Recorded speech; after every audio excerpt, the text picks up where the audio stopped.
Hello बच्चों। Good morning. कैसे हो आप सब लोग? आईसीटी वर्चुअल क्लासेस में आपका स्वागत है। जैसे कि आपको पता है, क्लास 9th हम ज्योग्राफी पढ़ रहे हैं, जिसमें हमारा चैप्टर चल रहा है जलवायु।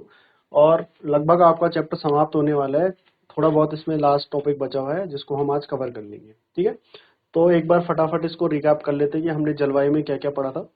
जलवायु में आपने देखा था कि भारत में जो जलवायु है कहाँ कहाँ पे किस टाइप की होती है। ठीक है, यहाँ पे जगह जगह पे जो जलवायु में है, हर जगह पे कहीं पे ज्यादा होती है, कहीं पे कम होती है। ठीक है, जलवायु में भी आपने देखा था, हमने फिर मानसून के बारे में पढ़ा था कि मानसून इंडिया में जैसे थार मरुस्थल में कुछ और होता है, और जो नॉर्थ ईस्ट वाला इलाका होता है वहाँ पे कुछ और होता है। ठीक है, ये सारी चीजें आपने पढ़ी थी। फिर आपने देखा था कि जो जलवायु है उसको प्रभावित करने वाले बहुत सारे कारण होते हैं। उसको प्रभावित करने वाले बहुत सारे कारण होते हैं। फिर हमने देखा था उसमें कि उसको प्रभावित करने वाले कौन से कारण होते हैं। जैसे उसमें हमने अक्षांश देखा था, देशांतर अक्षांश देखा था, ऊंचाई देखी थी, है ना। समुद्र तल से जो उसकी ऊंचाई होती है वो देखी थी हमने। ठीक है, फिर हमने उसके बाद पढ़ा था कि भारत में जो ऋतुएं होती हैं कितने प्रकार की होती हैं, कौन कौन सी होती हैं। ठीक है, तो ऋतुएं के बारे में भी हमने देखा था। तो ऋतुएं में शायद हमने कल दो ऋतुएं तो कर ली थी, है ना। एक हमने देखा था कि शीत ऋतु, और एक हमने देख लिया था शायद ग्रीष्म ऋतु। ठीक, तो इसको आगे करते हैं आज थोड़ा। हाँ, तो ये थोड़ा यहाँ पे हमने देख लिया था ग्रीष्म ऋतु के बारे में, शीत ऋतु के बारे में। यहाँ से थोड़ा रिवाइज करते हैं कि जैसे हमने देखा था कि ग्रीष्म ऋतु में जो कुछ कुछ इलाकों में जो पर्टिकुलर बारिश होती है। जैसे अगर मैं बात करूं काल बैसाखी की, तो पश्चिम बंगाल वाला जो हिस्सा होता है वहां पे जो बारिश होती है, ठीक है, उस बारिश को हम क्या बोलते हैं? काल बैसाखी बोलते हैं। ऐसे ही हमने देखा था कि जो कर्नाटका व केरल वाला इलाका है, वहां पे जो मानसून आने से पहले जो बारिश होती है उसको हम क्या बोलते थे? आम्र वर्षा करते थे। आम्र वर्षा इसको इसलिए बोलते थे क्योंकि ये जो बारिश होती थी इससे वहां के जो इलाके हैं, जो कर्नाटक और केरला है, वहां पे जो आम की खेती होती थी वो इससे काफी प्रभावित होती थी, मतलब उनके पकने के लिए बहुत ज्यादा इंपॉर्टेंट होती थी। ठीक है, उसके बाद हमने देखा था कि मानसून वर्षा ऋतु। ठीक है, तो वर्षा ऋतु या मानसून का जो आगमन है उसको देखते हैं हम। इसमें भी हमने देखा था बेसिकली जो रेन, है ना, रेनफॉल की बात करते हैं हम। ठीक है, तो ये भी हमने देखा था कि जून के प्रारंभ में होता है। तो क्योंकि जून के प्रारंभ में जो होता है भारत में बहुत ज्यादा गर्मी पड़ती है, तो जब टेम्परेचर ज्यादा होता है, तापमान ज्यादा होता है, तो उससे क्या होता है? प्रेशर जो होता है वो लो हो जाता है। ठीक है, तो यहाँ पे लिखा भी है कि जून के प्रारंभ में जब उत्तरी मैदानों में निम्न दाब की अवस्था तीव्र हो जाती है, तो उससे क्या होता है? वहाँ के जो इलाके हैं वहाँ पे बहुत ज्यादा गर्मी होती है। ठीक है, यहाँ पे जो हवाएं चलती हैं वहाँ पे क्या होता है? अपने साथ बहुत सारी नमी लाती है, क्योंकि जो दक्षिणी समुद्र होंगे, ठीक है, दक्षिण पूर्वी जो व्यापारिक पवनें होती हैं अपने साथ क्या लाती है? नमी लाती है, और भारत के हिस्सों में क्या करती है? बारिश करती है। तो ये भी हमने देखा था कल। ठीक, उसके बाद ये एक मैप दे रखा है इन्होंने, तो इसमें इन्होंने बारिश के बारे में बता रखा है। देखो कैसे ये यहाँ से साउथ वेस्ट मानसून आता है भारत के अनेक हिस्सों में, क्योंकि आपको पता है कि यहाँ पे इधर वाले हिस्से में पूरा हिमालय वाला रीजन है। तो यहाँ से जब ये पवनें टकराती हैं तो यहाँ पे बारिश करती हैं। कुछ पवनें यहाँ से जो बंगाल की खाड़ी से ऊपर की तरफ जाती हैं, तो यहाँ पे भी जो ये इलाके हैं, जैसे हमने कल भी देखा था, खारो, जयंतिया, है ना, ये सारी पहाड़ियां जो होती हैं, वहां पे जब ये पवनें टकराती हैं तो जो पूरा नॉर्थ ईस्ट वाला इलाका है, यहाँ पे क्या होता है? बहुत ज्यादा बारिश होती है। एक चीज हमने कल और नोटिस करी थी कि जब आप पूर्व से पश्चिम की तरफ जाएंगे, इस तरफ जाते हैं, जब पवनें इस तरफ जाती हैं, तो इसमें क्या होता है? आपका बारिश यहाँ बहुत ज्यादा होती है, और जैसे जैसे आप इस तरफ जाओगे वो बारिश आपकी क्या होती है? कम होती रहती है। ठीक है, आगे देखते हैं इसमें। तो ये देखा था हमने, देखो मौसिन राम एक जगह थी खासी पहाड़ियों में, मेघालय में एक मौसिन राम जगह है। ठीक, यहाँ पे क्या है? जो विश्व में सबसे अधिक औसत वर्षा होती है वो इसी जगह पे होती है, मौसिन राम में। तो ये पॉइंट आप याद रखेंगे। ठीक, पर फिर इसके बाद हमने एक चीज और देखी थी इसमें, कि भारत में क्या होता है? ऐसा नहीं होता कि हर जगह एक जैसी बारिश होती है या हर दिन ऐसी बारिश हो रही है। यहाँ पे क्या होता है? वर्षा विराम होता है। वर्षा विराम मतलब बारिश रुक रुक के होती है, जैसे आज होगी, फिर 2 दिन बाद नहीं हुई, फिर 3 दिन बाद होगी, है ना, ऐसे करके होता था। तो इसको ही हम क्या बोलते हैं? वर्षा विराम। अब इसी से आगे हम थोड़ा आज कंटिन्यू करते हैं कि इसमें क्या लिखा है और। ठीक, तो यहाँ पे लिखा है कि दूसरे शब्दों में मानसूनी वर्षा एक समय में कुछ दिनों तक होती है, ठीक है। इसमें इनमें वर्षा रहित अंतराल भी होते हैं। वर्षा रहित अंतराल मतलब कुछ दिन बारिश होगी फिर कुछ दिन नहीं होगी, है ना, तो यही अंतराल होता है। मानसून में आने वाले ये विराम मानसूनी गति की गति से संबंधित होते हैं। विभिन्न कारणों से गर्त एवं इसका अक्ष उत्तर तथा दक्षिण की ओर खिसकता है।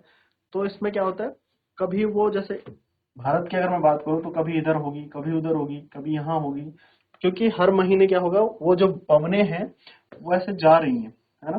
तो कभी इधर पहुंचेंगी, फिर आगे पहुंचेंगी, फिर आगे पहुंचेंगी, फिर आगे निकल जाती है।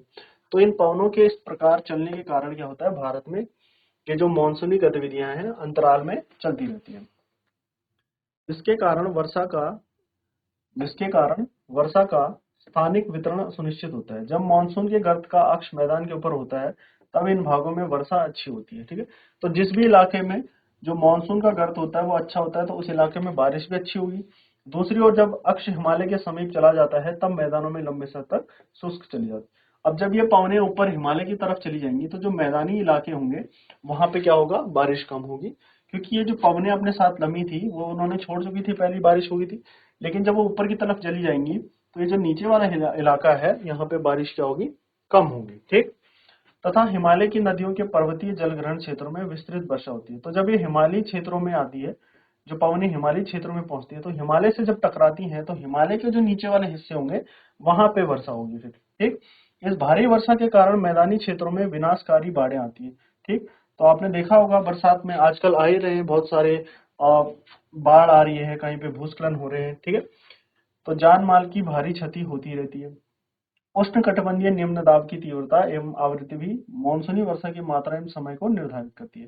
तो जो उष्णकटिबंधीय और जो दाब की तीव्रता है कि दाब कितना है हमारा, कम है या ज्यादा है, ये चीजें भी हमारी डिसाइड करती हैं कि बारिश कितनी होगी, ठीक। यह निम्न दाब का क्षेत्र बंगाल की खाड़ी के ऊपर बनता है तथा मुख्य स्थलीय भाग को पार कर जाता है। यह गर्त निम्न दाब के मानसून के अक्ष के अनुसार होता है। मानसून को इसकी अनिश्चितता के लिए जाना जाता है। अब जैसे यहाँ पे अगर मैं बात करूं तो ये बे ऑफ बंगाल वाला इलाका है, तो यहाँ पे क्या होता है, यहाँ से भी कुछ पवनें उठती हैं, है ना। फिर वो इधर जो हमारा क्या होता है नॉर्थ ईस्ट वाला इलाका होता है वहां पे टकराती हैं और बारिश करती हैं, ठीक। आगे देखते हैं इसको, समझ आया आपको। तो मानसून को इसकी अनिश्चितता के लिए जाना जाता है। शुष्क एवं आर्द्र स्थितियों की तीव्रता, आवृत्ति एवं समय काल में भिन्नता होती है। इसके कारण यदि एक भाग में बाढ़ आती है तो दूसरे भाग में सूखा पड़ जाता है। तो होता क्या है, क्योंकि वर्षा हमारे देश में एक टाइम पे सब जगह नहीं होगी, है ना। तो कुछ टाइम पे बहुत अधिक वर्षा हो रही होती है, कुछ जगह पे क्या होगा, कम वर्षा हो रही होगी। तो इससे क्या होता है, आपने भी देखा होगा कि कहीं कहीं पे तो बहुत ज्यादा बारिश हो रही होगी, कहीं पे बाढ़ आ रही होगी, और कहीं पे लोग गर्मी से सूखा पड़ रहा होगा, है ना। तो ये क्या है, ये हमारी जो विषमता है, एक तरह से अनडिस्ट्रीब्यूशन ऑफ रेनफॉल है। तो ये भारत में लगा रहता है। इसका आगमन एवं वापसी प्रायतः अव्यवस्थित होता है, इसलिए यह कभी कभी देश के किसानों की कृषि के लिए अव्यवस्थित कर देता है। तो कभी कभार क्या होता है, मानसून जल्दी आ जाता है, कभी कभार मानसून लेट आता है। तो इसकी वजह से जो भारतीय किसान होते हैं उनकी जो कृषि कार्य होते हैं वो इससे अव्यवस्थित हो जाते हैं, ठीक है। तो इतना आपको समझ आया, एक बार फटाफट इसको रिवाइज करेंगे। फिर हम देखते हैं मॉनसून की वापसी कब होती है, या जिसको क्या बोलते हैं, परिवर्तनीय मौसम, ठीक है, रिट्रीटिंग मॉनसून,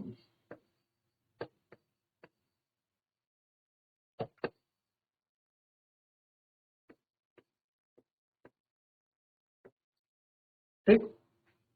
एक बार फटाफट रिवाइज करेंगे इसको।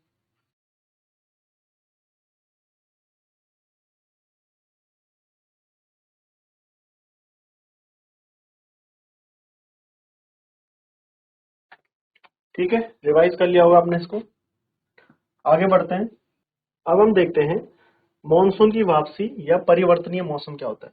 तो देखो, जो अक्टूबर नवंबर का महीना होता है, ठीक है, इस दौरान क्या होता है, दक्षिण की तरफ सूर्य के आभासी गति के कारण मानसून गर्त या निम्न दाब वाला क्षेत्र हो जाता है। अब देखो, जैसे मैं अगर यहाँ पे बताऊं, अगर ये पृथ्वी है और इधर सन था, तो अभी सन हमारा नॉर्थ साइड में था, लेकिन जब ये अक्टूबर नवंबर वाला टाइम होता है तो ये जो सन है हमारा ये नीचे की तरफ चला जाता है। इसकी वजह से क्या है, जो यहाँ पे निम्न दाब वाला क्षेत्र था अब वो कहाँ चले जाएगा, अब वो नीचे की तरफ शिफ्ट हो जाएगा, है ना। इंडिया इधर कहीं है, तो इधर अभी तक क्या चल रहा था, निम्न दाब वाला क्षेत्र चल रहा था। तो अब ये भी क्या हो जाएगा, नीचे की तरफ शिफ्ट हो जाएगा, क्योंकि जो हमारा सूरज है वो भी नीचे शिफ्ट हो गया था। तो इसकी वजह से अब जो होगा निम्न दाब वाला क्षेत्र हो जाता है। ठीक, तो निम्न दाब गर्त उतनी मैदानों के ऊपरी शिथिल हो जाता है। ठीक है, धीरे धीरे उच्च दाब प्रणाली इसका स्थान लेती है। ठीक है, अब क्या होगा, पहले लो प्रेशर हुआ करता था, अब क्या होगा, हाई प्रेशर होगा। ठीक, दक्षिण पश्चिम मानसून स्थिर हो जाते हैं तथा धीरे धीरे पीछे की ओर हटने लगते हैं। तो जो दक्षिण पश्चिम से मानसून आ रहा था, अब वो धीरे धीरे वापसी की ओर है। तो अक्टूबर के प्रारंभ में मानसून पवनें उत्तर के मैदान से हट जाती हैं। तो अक्टूबर आते आते ही होते हैं मानसून की जो पवनें होती है वो मैदान से हट जाती है। अक्टूबर एवं जो नवंबर का महीना, ठीक है, अक्टूबर का या नवंबर का महीना गर्म वर्षा ऋतु से शीत ऋतु में परिवर्तित का काल होता है।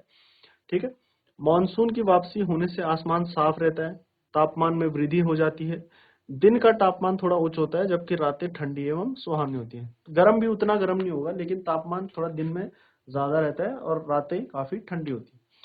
स्थल अभी भी आर्द्र होता है, क्योंकि अभी हाल ही में जो बारिश होती है वो जारी रहती है, तो इससे जो अभी स्थल होते हैं हमारे आर्द्र रहते हैं। ठीक है, उच्च तापमान एवं आर्द्रता वाली अवस्था के कारण दिन का मौसम असह्य हो जाता है और इसे सामान्यतः क्वार की उमस के नाम से जाना जाता है। अक्टूबर के उत्तरार्ध में विशेषकर उत्तरी भारत में तापमान तेजी से गिरने लगता है। तो उमस वाला जो आजकल आपने भी देखा होगा, धीरे धीरे जैसे सितंबर अक्टूबर आएगा तो उमस आजकल बढ़ी जा रही है, फिर धीरे धीरे हमारा जो टेम्परेचर है वो धीरे धीरे क्या होगा, कम होना चालू हो जाता है। ठीक है, नवंबर के प्रारंभ में उत्तर पश्चिम भारत के ऊपर निम्न दाब वाली अवस्था बंगाल की खाड़ी पर स्थानांतरित हो जाती है।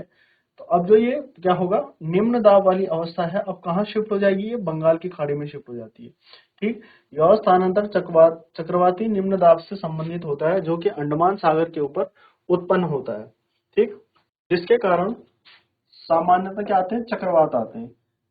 व्यापक एवं भारी वर्षा होती है। ये उष्णकटिबंधीय चक्रवात प्रायः विनाशकारी होते हैं। गोदावरी, कृष्णा, कावेरी नदियों के सघन आबादी वाले डेल्टा क्षेत्रों में अक्सर चक्रवात आते हैं, जिसके कारण बड़े पैमाने पर जान एवं माल की क्षति होती है। कभी कभी ये चक्रवात उड़ीसा, पश्चिम बंगाल एवं बांग्लादेश के तटीय क्षेत्रों में भी पहुंच जाते हैं। कोरोमंडल तट पर अधिकतर वर्षा इन्हीं चक्रवातों की। अब देखो, पहले चक्रवात समझो कि चक्रवात होता क्या है। अब जैसे मैं यहाँ पे बताऊं तुम्हें, ये भारत है, इधर हमारा वेस्ट बे ऑफ बंगाल है। तो उन्होंने क्या बोला कि नवंबर के प्रारंभ में उत्तर पश्चिम भारत के ऊपर निम्न दाब वाली अवस्था बंगाल की खाड़ी पर स्थानांतरित हो गई। तो ये जो लो प्रेशर था वो इधर शिफ्ट हो जाता है ना, और इधर क्या था, हाई प्रेशर।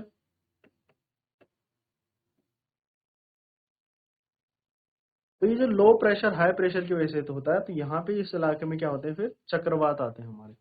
तो चक्रवात आते हैं, तो ये चक्रवात इधर उधर शिफ्ट होते रहते हैं, उसकी वजह से अपने साथ बहुत ज्यादा क्या होते हैं, बारिशें लेके आते हैं, बहुत ज्यादा आंधी तूफान लेके आते हैं। तो जो ये वाले इलाके होंगे, खासकर जो समुद्र तटीय इलाके होते हैं, वहां पे चक्रवात बहुत ज्यादा आते हैं।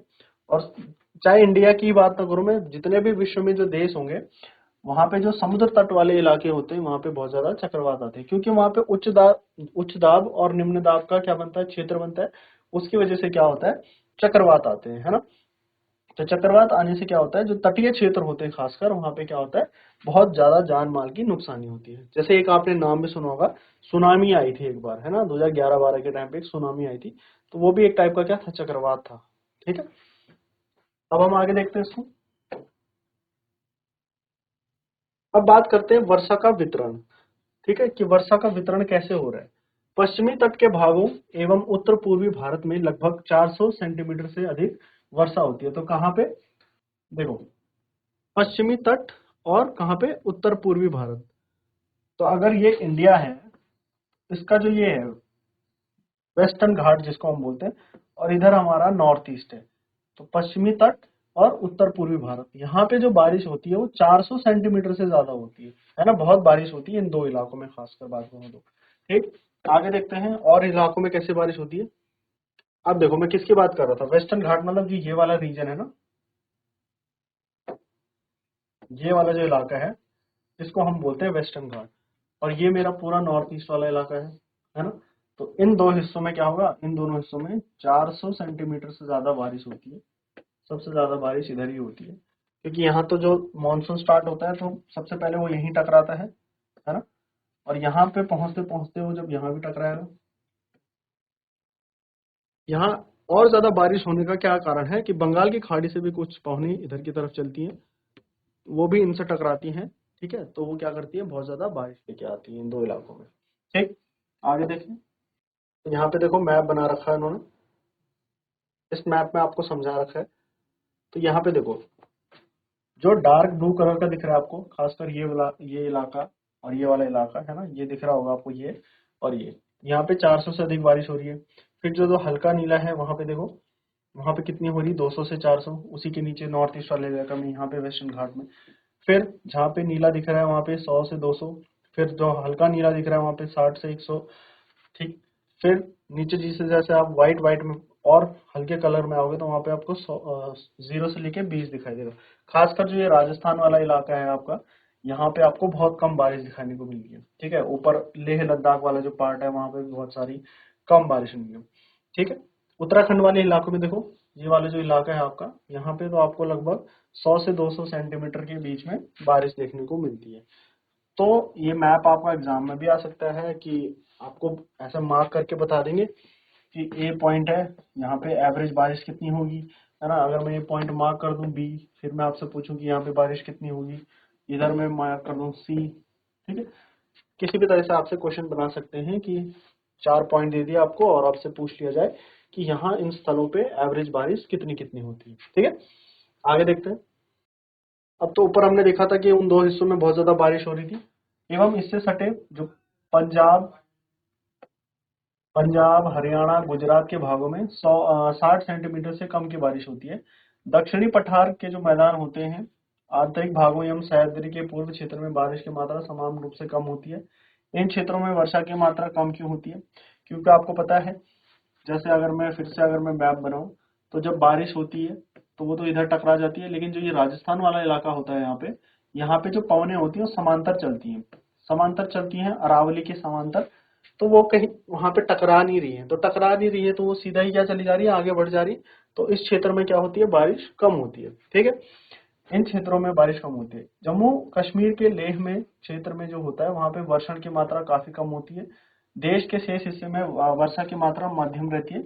हिमपात हिमालयी क्षेत्रों में तक ही सीमित रहता है। अब देखा होगा ने जो बारिश, तो ये हमने देख लिया कि कहाँ पे कितनी हो रही है, लेकिन जो बर्फ पड़ती है, जो हिमपात होता है, वो जो हिमालयी क्षेत्र होते हैं खासकर वहां पे ज्यादा होता है। ठीक है, आगे देखते हैं।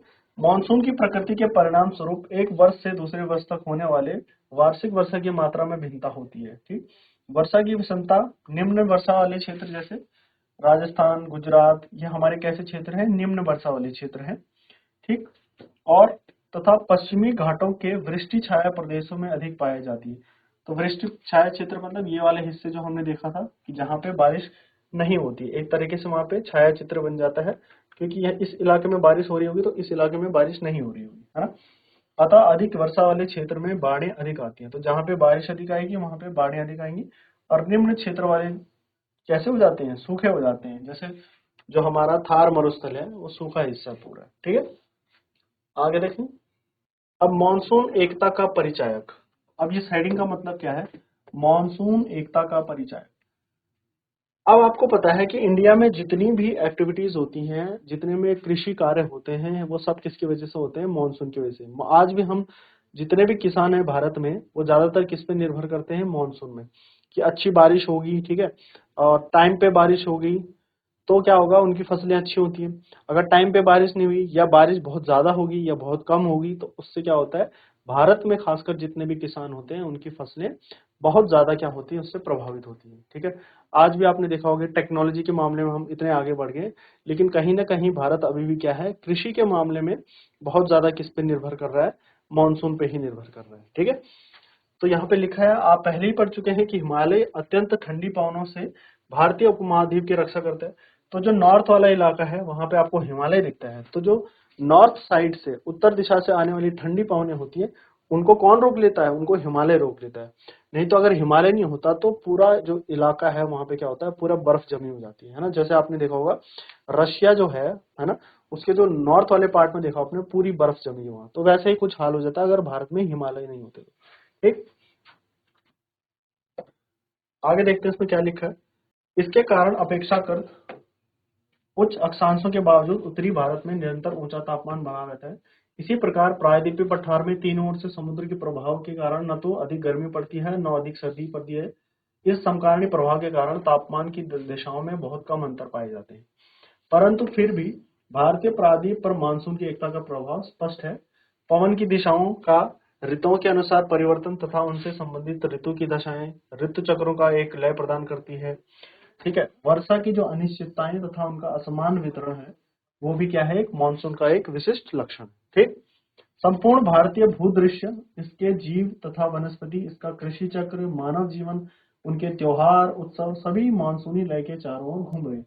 तो आपने देखा होगा भारत में क्या होता है, जब भी ये जो ऋतुएं हैं, सीजन है, वो चेंज होते हैं तो हम कोई ना कोई त्योहार मनाते हैं। ठीक है, जैसे अभी आपने उत्तराखंड में भी देखा होगा, फूल देवी का त्योहार आता है, बसंत पंचमी आती है। तो ये सारे क्या है, ये त्योहार हम तब मनाते हैं जब हमारे क्या होते हैं, सीजन चेंज होते हैं। इवन जो हमारा हिंदू नववर्ष है, वो भी हम ऐसे नहीं मनाते कि 1 जनवरी होगी तो न्यू ईयर मनाओ, है ना। हमारा जो नववर्ष होता है वो अप्रैल में आता है, ठीक है, चैत के महीने में आता है, क्योंकि उस टाइम पे हमारा सीजन चेंज हो रहा होता है ना। तो यहाँ पे वही लिखा है कि भारत में जितनी भी चीजें होती हैं, चाहे वो वनस्पति हो, कृषि चक्र हो, मानव जीवन हो या त्योहार हो, सभी किसके इर्द गिर्द घूम रहे हैं, मानसूनी लय के इर्द गिर्द घूम रहे हैं। ठीक है, तो उत्तर से दक्षिण तथा पूर्व से पश्चिम तक संपूर्ण भारतवासी प्रति वर्ष मानसून के आगमन की प्रतीक्षा करते हैं। ये मानसूनी पवनें हमें जल प्रदान कर कृषि की प्रक्रिया में तेजी लाती है एवं संपूर्ण देश को एक सूत्र में बांधती हैं। तो कहीं ना कहीं क्या होता है, अगर मानसून अच्छा आता है तो हम क्या करते हैं, कोई त्योहार मनाता है।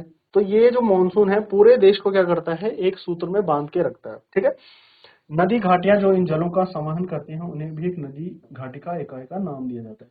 तो बारिश अच्छी होगी, ठीक है, तो बाद में जो नदियों में है वहां पानी सही अच्छा रहेगा, जो हमारा नीचे भूजल है, ग्राउंड वाटर है, वहां पे पानी अच्छा रहेगा। तो सब कुछ कहीं ना कहीं किस पे निर्भर कर रहा है, हमारा मानसून पे निर्भर कर रहा है। ठीक है, तो ये था तुम्हारा चैप्टर। ठीक है, एक बार इसको फटाफट रिवाइज कर लीजिए, फिर हम इसके कुछ एमसीक्यू करते हैं। ठीक है,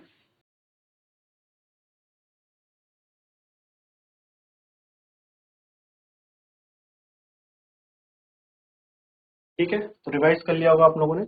अब चलो इसके थोड़ा अभ्यास प्रश्न देखते हैं। अब ये क्या है, आपके पास ऑप्शंस वाले क्वेश्चन है। तो पहला ही प्रश्न क्या लिखा है कि नीचे दिए गए स्थानों में किस स्थान पर सबसे अधिक वर्षा होती है।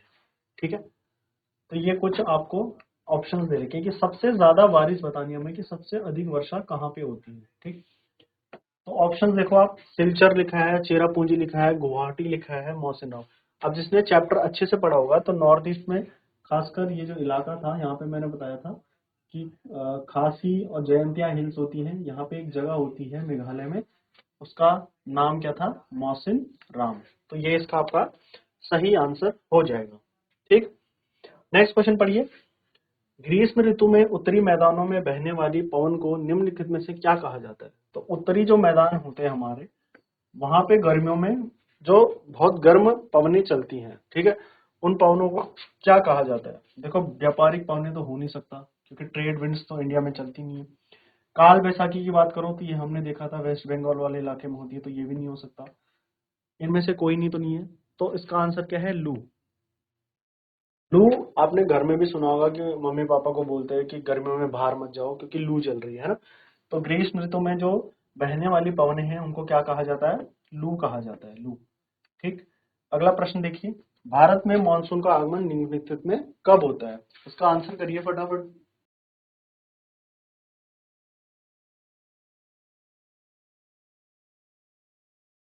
तो भारत में मानसून का आगमन कब होता है, मई के प्रारंभ में नहीं, जुलाई के प्रारंभ में नहीं, अगस्त में तो काफी देर हो गया, तो कब होता है, जून के प्रारंभ में। ठीक, नेक्स्ट प्रश्न देखिए। निम्नलिखित में कौन सी भारत में शीत ऋतु की विशेषता है। शीत ऋतु की विशेषता बताइए आप। गर्म दिन या गर्म दिन एवं गर्म रातें, गर्म दिन एवं ठंडी रातें, ठंडा दिन एवं ठंडी रातें, एवं ठंडा दिन या गर्म रातें। तो ठंडियों में आपको क्या लगता है, हैं? गर्म दिन होते हैं और गर्म रातें होती हैं, ऐसा तो नहीं होता बिल्कुल भी। गर्म दिन एवं ठंडी रातें हों, ऐसा तो नहीं होता। शीत ऋतु की बात कर रहा है। ठीक, तो इसका जो सही आंसर होगा, देखो गर्म रातें तो बिल्कुल नहीं हो सकता इसमें, तो जो सही आंसर होगा ठंडा दिन एवं ठंडी रातें। ठीक है, तो एक बार इनको देखिए आप क्वेश्चन को।